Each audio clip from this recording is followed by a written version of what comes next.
ആകാശവാണി. നമസ്കാരം. പ്രത്യേക വാർത്താ ബുള്ളറ്റിൻ വായിക്കുന്നത് ശ്യാമ.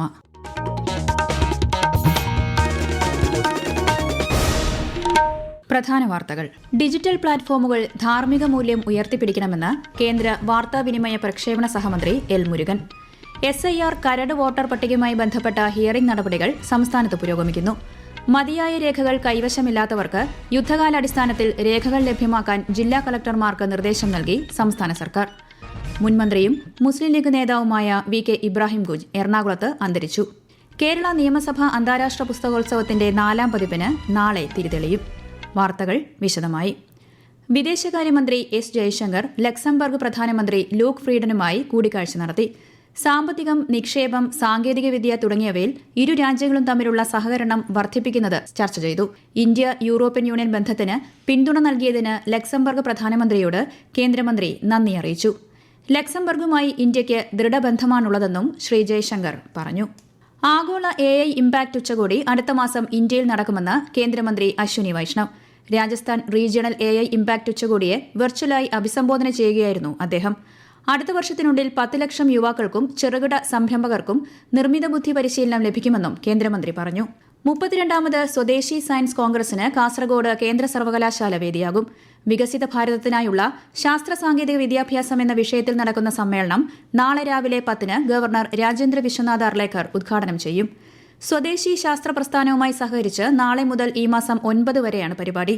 ശാസ്ത്രമേഖലയിലെ സമഗ്ര സംഭാവനയ്ക്ക് സ്വദേശി ശാസ്ത്ര പുരസ്കാരങ്ങൾ സമ്മേളനത്തിൽ സമ്മാനിക്കും. ഡിജിറ്റൽ പ്ലാറ്റ്ഫോമുകൾ ധാർമ്മിക മൂല്യം ഉയർത്തിപ്പിടിക്കണമെന്ന് കേന്ദ്ര വാർത്താവിനിമയ പ്രക്ഷേപണ സഹമന്ത്രി എൽ മുരുകൻ.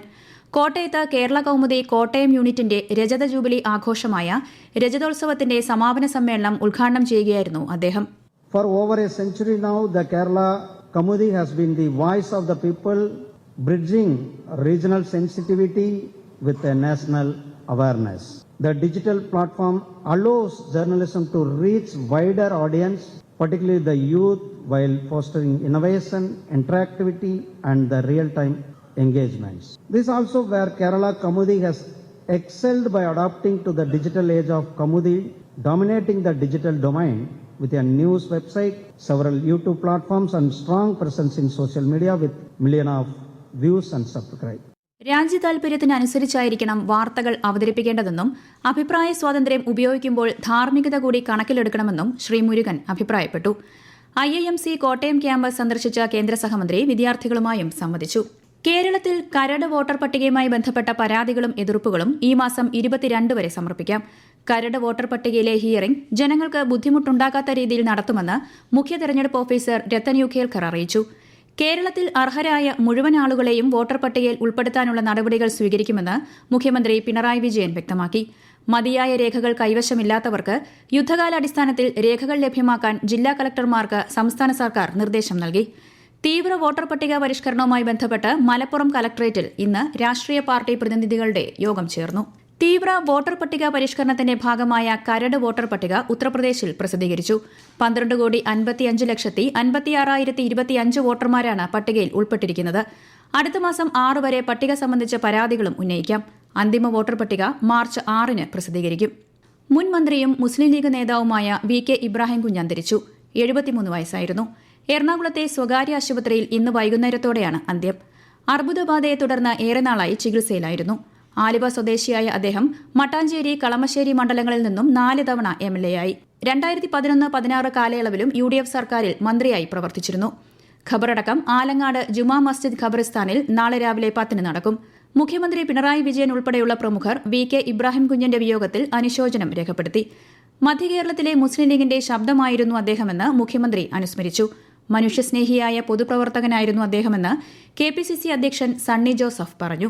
സിദ്ധമേഖലയിൽ ഈ കാലഘട്ടത്തിൽ നടത്തിയത് സമാനതകളില്ലാത്ത വികസനമാണെന്ന് മന്ത്രി വീണ ജോർജ്. സിദ്ധ ദിനാചരണം സംസ്ഥാനതല ഉദ്ഘാടനം തിരുവനന്തപുരത്ത് നിർവഹിക്കുകയായിരുന്നു മന്ത്രി.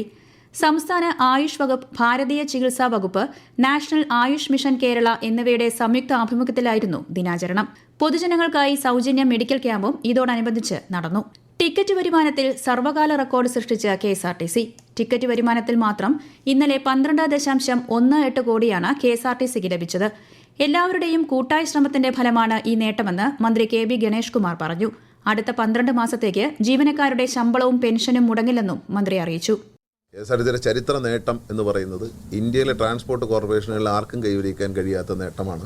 ഈ തിങ്കളാഴ്ച KSRTCയുടെ കളക്ഷൻ ടിക്കറ്റ് വരുമാനം മാത്രം 12,18,00,000 രൂപയിലേക്ക് വന്നു. മറ്റ് വരുമാനങ്ങൾ എല്ലാം കൂടി ചേർത്ത് കഴിഞ്ഞാൽ 13,02,00,000 രൂപ നമുക്ക് വരുമാനം വർദ്ധിച്ചിരിക്കുകയാണ്. KSRTC ജീവനക്കാരുടെയും അതുപോലെ തന്നെ നാട്ടുകാരുടെയും മാധ്യമപ്രവർത്തകരുടെയും കൂട്ടായ ഒരു സഹകരണമാണ് ഈ വിജയത്തിന്റെ രഹസ്യം എന്ന് ഞാൻ പറയും.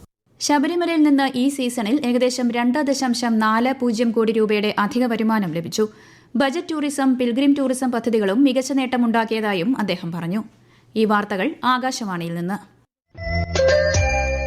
ആകാശവാണി വാർത്തകളും വാർത്താധിഷ്ഠിത പരിപാടികളും all India radio news Thiruvananthapuram YouTube ചാനലിലും all India radio news Thiruvananthapuram Facebook പേജിലും AR News_ തിരുവനന്തപുരം ഇൻസ്റ്റഗ്രാം അക്കൌണ്ടിലും AR News_TVM X ഹാൻഡിലും ലഭ്യമാണ്. കേന്ദ്ര സർക്കാരിന്റെ വിവിധ പദ്ധതികളെക്കുറിച്ച് ആകാശവാണി തിരുവനന്തപുരം പ്രാദേശിക വാർത്താ വിഭാഗം തയ്യാറാക്കുന്ന പ്രത്യേക ചർച്ചകൾ തിങ്കളാഴ്ച ഒഴികെയുള്ള ദിവസങ്ങളിൽ പ്രക്ഷേപണം ചെയ്യുന്നു. സർക്കാർ പദ്ധതികളെക്കുറിച്ചുള്ള വിശദമായ വിവരങ്ങൾ ജനങ്ങളിലെത്തിക്കുകയാണ് ലക്ഷ്യം. നാരി ശക്തി വന്ദൻ അധിനിയം എന്ന വിഷയത്തെക്കുറിച്ച് നാളെ ഉച്ചയ്ക്ക് 1:45 പ്രക്ഷേപണം ചെയ്യുന്ന പരിപാടിയിൽ ദേശീയ വനിതാ കമ്മീഷൻ ഉപദേശക സമിതി അംഗം അഡ്വക്കേറ്റ് G. അഞ്ജനാദേവി സംസാരിക്കുന്നു. കോട്ടയം, എറണാകുളം ജില്ലകളിലേക്കും കേന്ദ്രഭരണ പ്രദേശമായ ലക്ഷദ്വീപിലേക്കും ആകാശവാണി പാർട്ട് ടൈം കറസ്പോണ്ടന്റിനെ കരാർ അടിസ്ഥാനത്തിൽ നിയമിക്കുന്നതിന് അപേക്ഷ ക്ഷണിക്കുന്നു. അപേക്ഷകർ ജില്ലാ ആസ്ഥാനത്ത് നിന്നും 10 കിലോമീറ്റർ ചുറ്റളവിൽ സ്ഥിരതാമസക്കാരായിരിക്കണം. കൂടുതൽ വിവരങ്ങൾക്ക് www.newsonair.gov.in, prasarbharati.gov.in, PB വേക്കൻസീസ് എന്നിവ സന്ദർശിക്കുക. അപേക്ഷകൾ സ്വീകരിക്കുന്ന അവസാന തീയതി ഈ മാസം 31. കേരള നിയമസഭ അന്താരാഷ്ട്ര പുസ്തകോത്സവത്തിന്റെ 4ാം പതിപ്പിന് നാളെ തുടക്കമാകും. മുഖ്യമന്ത്രി പിണറായി വിജയൻ ഉദ്ഘാടനം നിർവഹിക്കും. നിയമസഭാ സമുച്ചയത്തെ വർണ്ണശബളമാക്കുന്ന വൈദ്യുത അലങ്കാരങ്ങളും പുസ്തകോത്സവത്തോടനുബന്ധിച്ച് ഒരുക്കിയിട്ടുണ്ട്. കൂടുതൽ വിവരങ്ങളുമായി ആകാശവാണി ലേഖകൻ സ്മിതി M. പള്ളുരുത്തി. 180-ലേറെ പ്രസാധകർ പങ്കെടുക്കുന്ന 300-ലേറെ സ്റ്റാളുകളാകും നാളെ മുതൽ അടുത്ത ചൊവ്വാഴ്ച വരെ നടത്തുന്ന നിയമസഭാ അന്താരാഷ്ട്ര പുസ്തകോത്സവത്തിൽ ഉണ്ടാകുക. വ്യാഴാഴ്ച മുതൽ വടക്കൻ കേരളത്തിന്റെ തനത് കലാരൂപമായ തെയ്യവും പുസ്തകോത്സവ വേദിയിൽ അവതരിപ്പിക്കും. സാഹിത്യ, കലാ, സാംസ്കാരിക മേഖലകളിലെ സമഗ്ര സംഭാവനയ്ക്കുള്ള നിയമസഭാ പുരസ്കാരം ശ്രീ NS മാധവന് നാളെ ഉദ്ഘാടന വേദിയിൽ വെച്ച് സമ്മാനിക്കും. കുട്ടികളെ പങ്കെടുപ്പിച്ചുകൊണ്ടുള്ള മാതൃകാ നിയമസഭയും പുസ്തകോത്സവത്തിന്റെ ഭാഗമായി സംഘടിപ്പിക്കുന്നുണ്ട്. വ്യാഴാഴ്ച സെക്രട്ടേറിയറ്റിലെ അസംബ്ലി ഹാളിലാകും മാതൃകാ നിയമസഭ ചേരുക. 29ാമത് ദേശീയ യുവോത്സവത്തിന്റെ ഭാഗമായി നടക്കുന്ന വികസിത് ഭാരത് യങ് ലീഡേഴ്സ് ഡയലോഗിൽ പങ്കെടുക്കുന്ന കേരളത്തിൽ നിന്നുള്ള സംഘത്തിന് തിരുവനന്തപുരം മേയർ VV രാജേഷിന്റെ നേതൃത്വത്തിൽ യാത്രയയപ്പ് നൽകി. ഈ മാസം 9 മുതൽ 12 വരെ ന്യൂഡൽഹിയിലെ ഭാരത് മണ്ഡപത്തിൽ കേന്ദ്ര യുവജനകാര്യ കായിക മന്ത്രാലയമാണ് പരിപാടി സംഘടിപ്പിക്കുന്നത്. വികസിത് ഭാരത് യങ് ലീഡേഴ്സ് ഡയലോഗിൽ വിജയികളായ 34 പേരും സംസ്ഥാന കേരളോത്സവത്തിൽ വിജയികളായ 23 പേരും ഡിസൈൻ ഭാരതിൽ വിജയികളായ 2 പേരുമടങ്ങുന്നതാണ് കേരള സംഘം. യുവജനദിനമായ ഈ മാസം 12-ന് പ്രധാനമന്ത്രി നരേന്ദ്രമോദി യുവതീ-യുവാക്കളെ അഭിസംബോധന ചെയ്യും. വിജയ് ഹസാരെ ട്രോഫിയിൽ തുടർച്ചയായ 3ാം വിജയവുമായി കേരളം. പോണ്ടിച്ചേരിയെ 8 വിക്കറ്റിനാണ് കേരളം തോൽപ്പിച്ചത്. വിഷ്ണു വിനോദിന്റെ തകർപ്പൻ സെഞ്ചുറിയുടെ മികവിൽ പോണ്ടിച്ചേരി ഉയർത്തിയ 248 റൺസ് വിജയലക്ഷ്യം 29 ഓവറിൽ കേരളം മറികടന്നു. 84 പന്തിൽ 162 റൺസുമായി പുറത്താകാതെ നിന്ന വിഷ്ണുവാണ് കേരളത്തിന്റെ വിജയശില്പിയും പ്ലെയർ ഓഫ് ദ മാച്ചും. മകരവിളക്കിന് ഒരാഴ്ച മാത്രം ശേഷിക്കെ ശബരിമലയിൽ വൻ ഭക്തജനത്തിരക്ക്. ഇന്നലെ നട അടച്ചതു മുതൽ ഇന്ന് രാവിലെ 11 മണിവരെ 50,740 തീർത്ഥാടകർ സന്നിധാനത്ത് ദർശനം നടത്തി. തിരക്ക് നിയന്ത്രണത്തിന്റെ ഭാഗമായി നിലയ്ക്കൽ മുതൽ ഘട്ടം ഘട്ടമായി നിയന്ത്രണങ്ങളോടെയാണ് ഭക്തരെ കയറ്റിവിടുന്നത്. സംസ്ഥാനത്തെ വിവിധ ജില്ലാ സ്പോർട്സ് കൌൺസിലുകളിൽ പുതുതായി അധികാരമേറ്റ ഭാരവാഹികളുടെ കോൺക്ലേവ് നാളെ തിരുവനന്തപുരം സെൻട്രൽ സ്റ്റേഡിയത്തിൽ നടക്കും. പ്രധാന വാർത്തകൾ വീണ്ടും. ഡിജിറ്റൽ പ്ലാറ്റ്ഫോമുകൾ ധാർമ്മിക മൂല്യം ഉയർത്തിപ്പിടിക്കണമെന്ന് കേന്ദ്ര വാർത്താവിനിമയ പ്രക്ഷേപണ സഹമന്ത്രി എൽ മുരുകൻ. SIR കരട് വോട്ടർ പട്ടികയുമായി ബന്ധപ്പെട്ട ഹിയറിംഗ് നടപടികൾ സംസ്ഥാനത്ത് പുരോഗമിക്കുന്നു. മതിയായ രേഖകൾ കൈവശമില്ലാത്തവർക്ക് യുദ്ധകാലാടിസ്ഥാനത്തിൽ രേഖകൾ ലഭ്യമാക്കാൻ ജില്ലാ കലക്ടർമാർക്ക് നിർദ്ദേശം നൽകി സംസ്ഥാന സർക്കാർ. മുൻമന്ത്രിയും മുസ്ലിം ലീഗ് നേതാവുമായ VK ഇബ്രാഹിം കുഞ്ഞ് എറണാകുളത്ത് അന്തരിച്ചു. കേരള നിയമസഭ അന്താരാഷ്ട്ര പുസ്തകോത്സവത്തിന്റെ 4ാം പതിപ്പിന് നാളെ തിരിതെളിയും. പ്രത്യേക വാർത്താ ബുള്ളറ്റിൻ കഴിഞ്ഞു. അടുത്ത വാർത്താ പ്രക്ഷേപണം നാളെ രാവിലെ 6:45-ന്.